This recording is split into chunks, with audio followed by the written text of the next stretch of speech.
Untuk mengantisipasi kecelakaan di jalan raya saat musim mudik Lebaran 2025 mendatang, Satuan Lalu Lintas Polres Serdang Bedagai melakukan penyisiran dan pengecekan, serta menginventarisir jalan rusak di sepanjang Jalan Lintas Sumatera maupun jalan alternatif di wilayah Polres Serdang Bedagai. Pengecekan yang dipimpin langsung oleh Kapolres Serdang Bedagai AKBP John HR Sitepu ini dilakukan dengan cara menyisir jalan lintas Sumatera dan jalan alternatif yang masuk wilayah hukum Polres Serdang Bedagai, mulai dari perbatasan Kabupaten Deli Serdang, Kota Tebing Tinggi, dan Kabupaten Simalungun.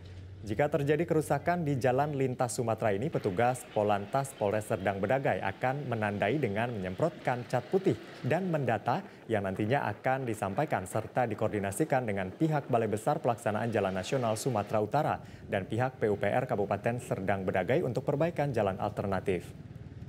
Menurut Kapolres Serdang Bedagai AKBP John HR Sitepu, hal ini dilakukan untuk mengantisipasi kecelakaan di jalan saat musim mudik Lebaran 2025 atau di saat operasi ketupat 2025 mendatang, khususnya terhadap pengendara roda 2.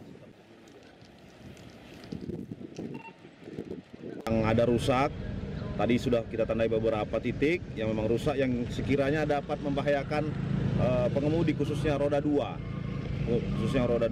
Sehingga nanti kami akan koordinasikan dengan pengelola jalan, baik itu dari pemerintah kabupaten, provinsi ataupun Balai Jalan Nasional untuk bisa diperbaiki belum musim mudik tiba. Jelajahi cara baru mendapatkan informasi. Download Metro TV Extend sekarang.